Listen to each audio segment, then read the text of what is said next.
Hello, this is Terry with Blade Outdoors, and welcome to a special video. I usually post one video a week, but this is a special occasion.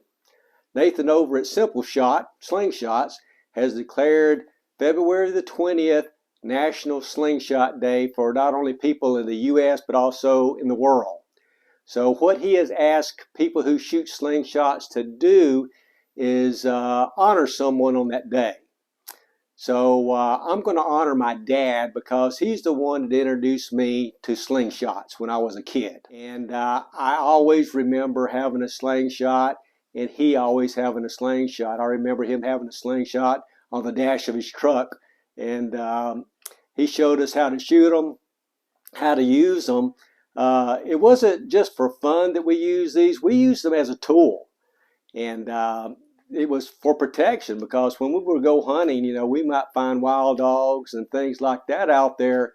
And instead of using or wasting a shotgun shell or a bullet for a rifle, just use your slingshot and just scare them off.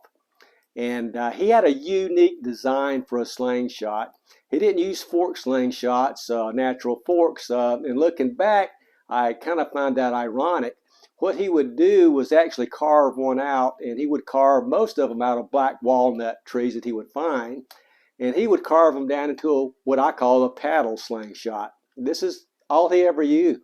He actually made he made one for me and one for my brother a few years before he was diagnosed with Alzheimer's, and it's made out of black walnut, and it's a simple design, and this is just what he always used.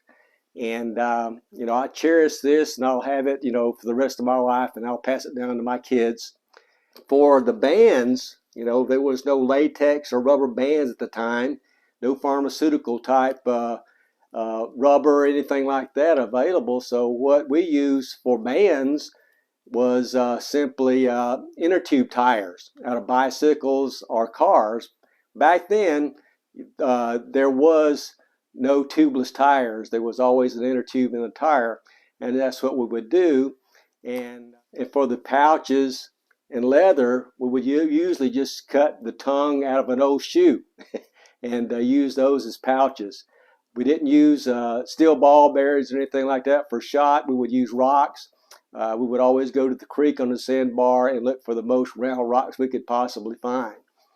And I would use these to just plink to hit cans with, and my daddy showed me how to use them as a tool when I would go, let's say, squirrel hunting by myself, and I'd have a squirrel treed on top of a tree, and of course he would always be on the other side, and he showed me how to use a slingshot to shoot a tree on the other side of the tree the squirrel was in, and that would run that squirrel around to my side of the tree.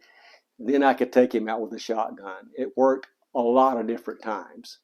So for February the 20th, to honor someone on Slingshot Day, I want to honor my dad, Floyd Johnson, for introducing me to slingshots and slingshot shooting. Thanks a lot, Dad.